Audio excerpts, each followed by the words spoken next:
அஸ்ஸலாமு அலைக்கும் அன்புறவுகளே, அனைவர்களுக்கும் ஈத் முபாரக். இன்றைக்கி ஹஜ்ஜு பெருநாள்.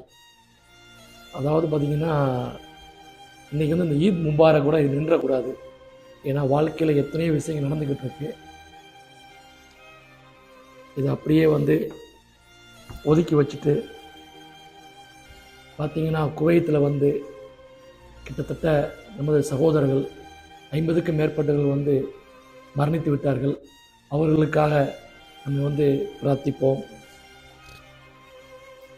1000 கனவுகளோடு சென்றவர்கள் இன்று பூமியில் இல்லை. அவர்களுடைய ஆத்மா சாந்தி அடைய வேண்டும். அவர்களுடைய குடும்பங்கள் அமைதி பெற வேண்டும். அனைவர்களுமே அவர்களுக்காக பிரார்த்திப்போம்.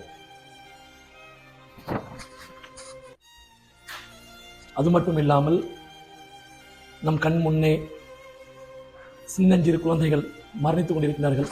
பலஸ்தீனத்தில் அந்த நாடு சுதந்திரமாக இருக்க வேண்டும் என்று அனைவருமே பிரார்த்தியுங்கள்.